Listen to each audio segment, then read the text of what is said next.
de Israel, poderoso guerrero, uno de los grandes hombres, en mi opinión, que jamás haya vivido. Les digo que David era un hombre entre hombres, un hombre por arriba de la mayoría de los otros hombres, un individuo increíble. Y aún así, él cayó en bajo, tenebroso, detestable y atroz pecado. Este capítulo lo narra. Cuando Dios pinta un retrato verbal de un hombre, Él lo pinta en su totalidad. Él no oculta las imperfecciones, las cicatrices. Leí que Alejandro Magno, quien conquistó el mundo a los 33 años, mandó que le hicieran un retrato y él colocó la mano a un lado de su rostro como si estuviera pensando. Mas lo que estaba haciendo era ocultando una cicatriz de guerra. La Biblia no oculta las cicatrices, y aquí vemos una cicatriz en la vida de David. Segunda de Samuel 11:1. Aconteció al año siguiente, en el tiempo que salen los reyes a la guerra, que David envió a Joab, y con él a sus siervos y a todo Israel, y destruyeron a los amonitas, y sitiaron a Rabá. Pero, en mi Biblia yo tengo subrayado, pero David se quedó en Jerusalén. Y sucedió un día, al caer la tarde, que se levantó David de su lecho y se paseaba sobre el terrado de la casa real. Y vio desde el terrado a una mujer que se estaba bañando, la cual era muy hermosa. Envió David a preguntar por aquella mujer y le dijeron: aquella es Betsabé, hija de Eliam, mujer de Urías Eteo. Y envió David mensajeros y la tomó y vino a él, y él durmió con ella. Luego ella se purificó de su inmundicia y se volvió a su casa. Y concibió la mujer y envió a hacerlo saber a David, diciendo: estoy encinta. Existen 3 puntos que deseo que usted vea conmigo al estudiar este pasaje. Jóvenes en el balcón, por favor presten atención, porque esto es algo que van a tener que enfrentar los de entre ustedes que claman el nombre de Jesús. Primero, veremos lo que voy a llamar la trágica causa del pecado de David. ¿Cómo un hombre como él pudo caer en pecado? Un buen hombre. Permítame decirle cuál fue su pecado. Primero, su pecado fue de ociosidad. El pecado de ociosidad. Miren los versículos 1 y 2. La Biblia dice aquí que era el tiempo que salen los reyes a la guerra. Pero David estaba en Jerusalén. La Biblia dice que la cosecha había terminado y que la batalla había comenzado. Hay 2 campos en los que todos necesitamos permanecer. Uno es el campo de cosecha y el otro es la batalla. Si es un hombre de Dios, una mujer de Dios, un niño de Dios, Dios nunca ha planeado que usted esté fuera del campo de cosecha o el de la batalla. Si no estamos en el campo de cosecha, debemos estar en el de la batalla. Si no estamos en uno, debemos estar en otro. Aquí está el problema. David no estaba haciendo algo malo en particular, excepto que falló en hacer lo correcto. El pecado de David aquí es el pecado de omisión, es el pecado de ociosidad. Hemos oído el decir que la ociosidad, que un corazón y una mente ociosa son el taller del diablo, el pecado de omisión. La Biblia dice: al que sabe hacer lo bueno y no lo hace, le es pecado. Voy a decirles algo, amigos. Todo pecado, al final y al cabo, es un pecado de omisión. Todo pecado, porque si usted hace lo que debe hacer, no puede hacer lo que no debe hacer, ¿no es cierto? David debió haber estado con sus compatriotas en la guerra. Él debió haber estado en la batalla del rey, peleando la guerra del rey, pero no lo hizo. ¿Qué estaba haciendo? Él estaba en la cama. ¿A qué hora estaba acostado? Escuche, estaba acostado en la tarde. La Biblia dice que al caer la tarde, se levantó David de su lecho. Él estaba en la cama, perezoso, y al levantarse salió a caminar en el terrado. Existe un tiempo para el descanso legítimo. Pero se supone que no debe pasarse todo el día en la cama. La Biblia dice en Proverbios 24, versículos 33 y 34, un poco de sueño cabeceando, otro poco poniendo mano sobre mano, otro poco para dormir. Así vendrá como caminante tu necesidad y tu pobreza como hombre armado. ¿Dónde pecó? Número 1, fue un pecado de ociosidad. Número 2, fue un pecado de negligencia. David era un rey guerrero, pero ahora se había quitado su armadura. ¿Mas qué nos dice la Biblia que debemos hacer? En 2 Timoteo capítulo 2 versículo 3 dice, sufre penalidades como buen soldado de Jesucristo. ¿Por qué se quitó David su armadura? Se estaba llevando a cabo una batalla, pero David había tenido tantas victorias, que estaba tomándolas por un hecho. Él simplemente presumía que Dios lo iba a seguir bendiciendo. Le diré que más fue. No solo fue pecado de ociosidad, no solo fue pecado de negligencia, sino que fue un pecado de impulsividad. Él no había planeado pecar ese día. No tenía idea que haría tal cosa cuando despertó. No lo había maquinado, no lo había planeado. La Biblia simplemente dice que David se levantó, salió a pasearse en el terrado y al mirar, ahí estaba ella. Ahí estaba ella.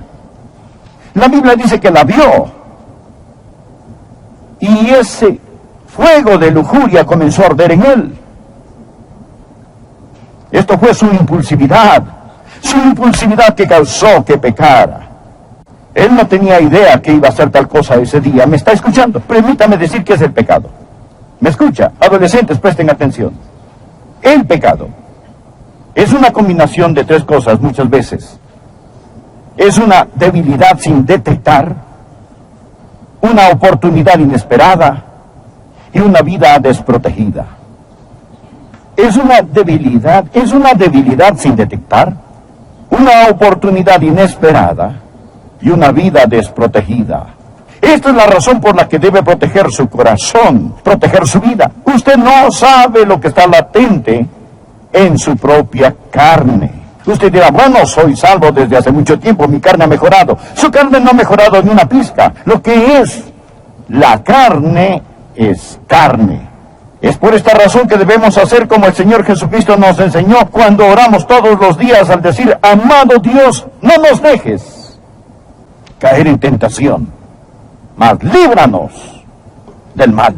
Y usted trae el manto de protección de Dios sobre su vida, porque hay una debilidad sin detectar, una oportunidad inesperada y una vida desprotegida, y usted puede caer. Él fue impulsivo en su pecado. Él no planeó el hacer tal cosa. Le diré qué más pasó. Llegó a ser un pecado de frialdad. ¿Sabe qué sucedió? Si comienza a leer en el versículo 6 de este mismo capítulo, se dará cuenta que cuando David descubrió que Betsabé estaba encinta, él trató de encubrir su pecado. Él se dijo, sé lo que haré. Traeré al esposo de Betsabé del campo de batalla, pasarán una noche juntos y él pensará que el niño es suyo. Entonces trajo a Urías a casa del campo de batalla, pero Urías amaba a David tanto y era tan leal a sus soldados en batalla que dijo, yo no puedo estar aquí teniendo romance con mi esposa cuando mis soldados están allí fuera en el campo de batalla. En lugar de irse a su casa, durmió al lado de la puerta de David para proteger a David su rey. Cuando David se dio cuenta que el plan no iba a funcionar, pensó, ay, yo tengo que hacer algo para deshacerme de Urías, porque Urías va a saber que este bebé no es su hijo. Entonces David llamó al comandante en jefe de sus ejércitos, Joab, y le dijo, toma a Urías y ponlo al frente de la batalla, al frente de lo más recio de la batalla. Y en el momento en que él esté en la zona más peligrosa de frente, retira las tropas, déjenlo solo para que muera allí, y así podemos decir a todos que murió en guerra. Era un plan diabólico concebido en el infierno. David nunca se imaginó que él pudiese llegar a hacer esto, y mucho menos cometer el pecado de adulterio. Pero lo hizo. La ociosidad, la negligencia, la impulsividad, la frialdad, y ahora la terquedad. La terquedad. Dios le había hablado a David. David estaba bajo gran convicción. Pero David pasó todo un año sin arrepentirse y sin hacer las paces con Dios. ¡Cuán terco! Algunos de ustedes están en esa situación ahora mismo. Ustedes no solo están fríos, sino que también racionalizan este asunto. Están frenando a Dios. Piensan que de algún modo todo va a salir bien, que Dios se olvidará del asunto. De algún modo el estatuto de limitaciones se va a agotar. De algún modo usted piensa que simplemente se va a librar de esta, y obstinadamente pasa día tras día, tras día, tras día, pensando, quizá a Dios se le ha olvidado. ¿Sabe qué sucedió? David continuó siendo rey. Él continuó usando una sonrisa y disimuló la verdad. Este fue el pecado, la causa del pecado de David. Quiero que note otra cosa. Deseo que no solo note la trágica causa de este, sino que también quiero que note el tremendo costo de este. Segunda de Samuel, capítulo 11, versículos 27. Las últimas palabras de este versículo. Mas esto que David había hecho fue desagradable ante los ojos de Jehová. Está subrayado en mi Biblia. Mas esto que David había hecho fue desagradable ante los ojos de Jehová. David sabía que él había desagradado a Dios. Por favor, ponga un marcador aquí y busque el Salmo 38. En este Salmo David habla de este desagrado. Ponga su marcador en 2 de Samuel 11 y busque por favor el Salmo 38. En este Salmo 38 usted va a ver el tremendo costo del pecado de David. Dije al principio, ¿puede un hijo de Dios pecar? Sí. ¿Puede un hijo de Dios pecar y no sufrir? No, absolutamente no. Recuerde que la Biblia dice que esto fue desagradable al Señor. Observe cómo habla David de este desagrado. Leamos los versículos 1 y 2. Jehová, no me reprendas en tu furor, ni me castigues en tu ira. Desagrado. Porque tus saetas cayeron sobre mí, y sobre mí ha descendido tu mano. ¿Qué sucede cuando un hombre, cuando un hijo de Dios peca? Bien, regresemos al versículo 1. Jehová, no me reprendas en tu furor. Y lo primero son palabras de reprimenda. Dios, el Espíritu Santo, le hablará. Dios le reprenderá cuando usted peque. Dios pondrá su dedo en la llaga donde duele y dirá, eso estuvo mal. Escuche, si usted vive en pecado, tranquilo y cómodo, puede ser el pecado de adulterio, puede ser algún otro tipo de pecado, y Dios no lo está reprendiendo, si no hay convicción, yo no daría la mitad de un aleluya por su esperanza de ir al cielo. Escúcheme, si es un hijo de Dios, Dios lo reprenderá. Hubieron palabras de reprimenda. Segundo, hubieron flechas de convicción. Leamos el versículo 2. Porque tus saetas cayeron sobre mí. Dios traspasó su corazón. Dios le dijo a David, lo que hiciste estuvo mal, espantosamente mal. A su vez, note que él dice, y sobre mí ha descendido su mano.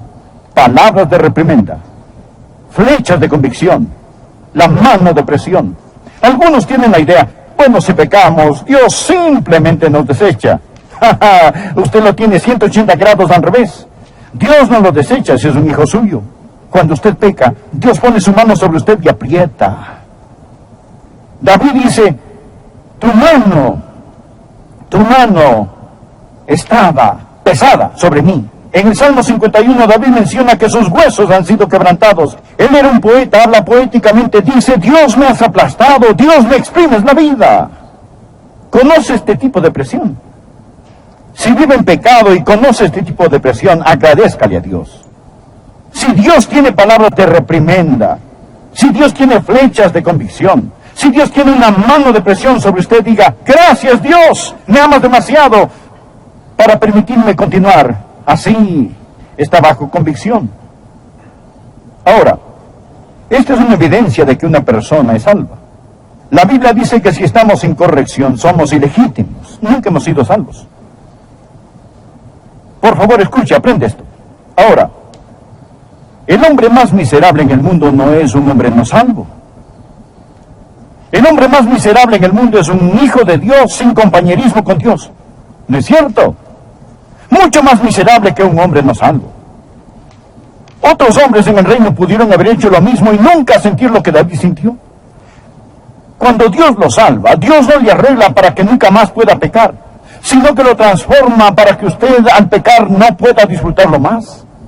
Bien, quiero que usted por favor vea conmigo, estimado amigo, el término crítico del pecado de David, para que le hablara a David de su pecado. Hay una confrontación. Lea por favor en el capítulo 12, el versículo 9. La Biblia narra cuando el profeta Natán llegó a confrontar a David y Natán le pregunta, ¿por qué pues tuviste en poco la palabra de Jehová, haciendo lo malo delante de sus ojos? Ahora permítame decirle cómo opera Dios.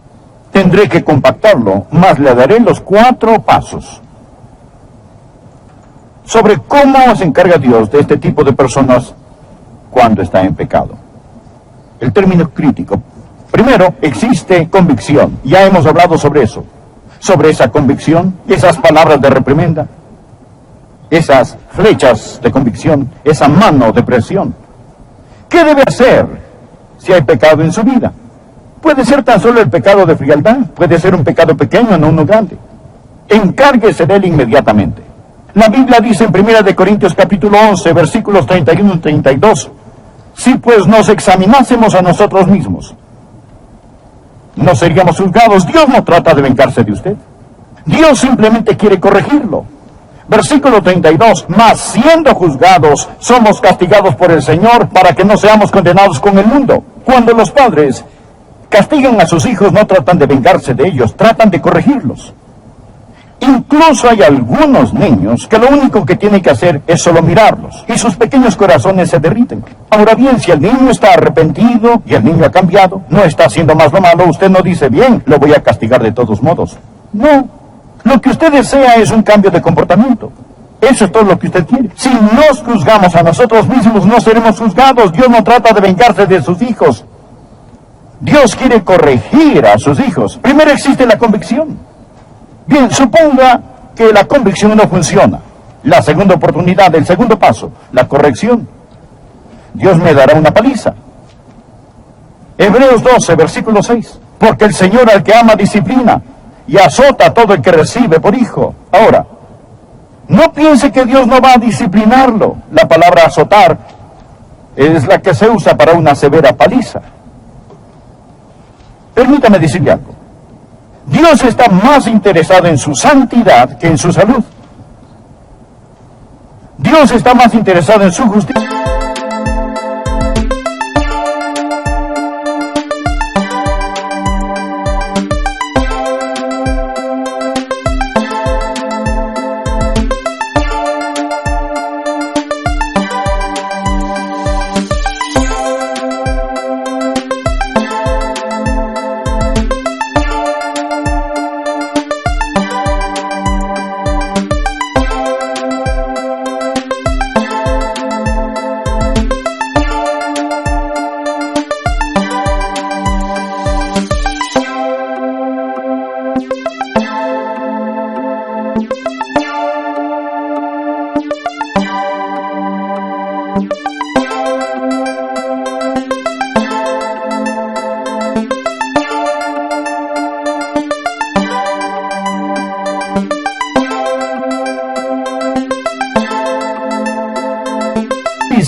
Que en que usted maneje un Cadillac, vive en una gran casa o tenga éxito en los negocios.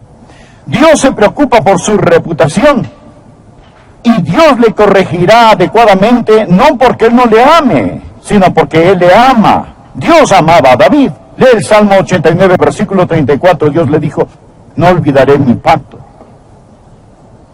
Existe la convicción. Después de esta sigue la corrección. Después de la corrección viene la confrontación.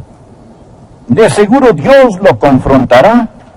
Es decir, Dios no permitirá que sigan lo mismo. Dios envió al profeta Natán para confrontar a David. Y Dios dijo, bien David, arrepiéntete y cambia, porque no vas a seguir así. Ahora bien, yo no sé cómo va a venir la confrontación para usted. Quizá la confrontación vendrá a través de un libro que tal vez lea. Tal vez el Espíritu Santo de Dios le hablará a su corazón. Quizás será por medio de su esposa o de su esposo. Tal vez será su pastor, quizá un amigo o quizá alguna circunstancia.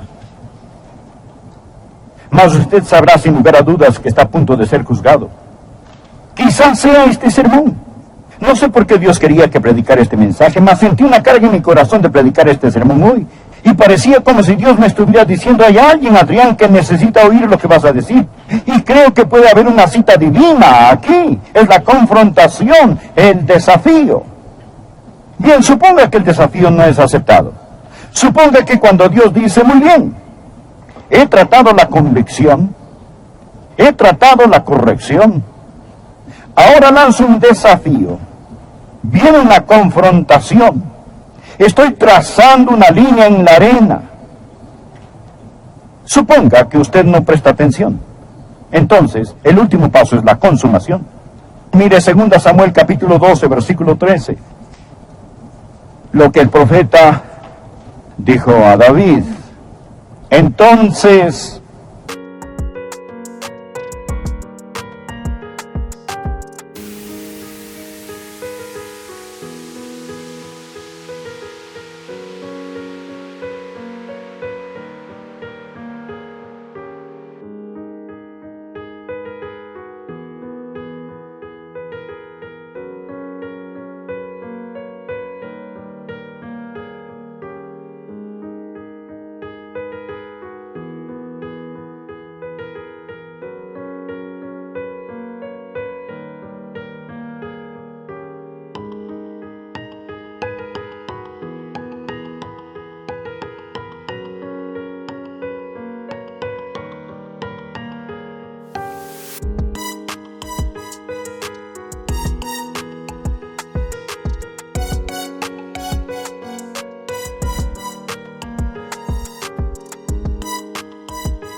dijo David a Natán, pequé contra Jehová. Gracias a Dios que se arrepintió.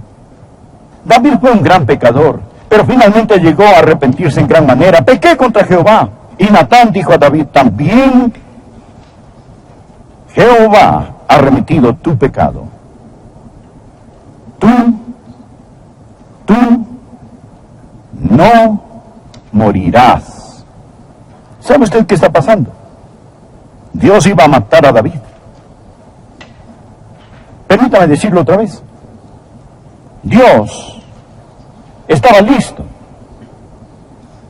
a matar a David. Usted dirá, Dios no haría tal cosa. Bien, mejor.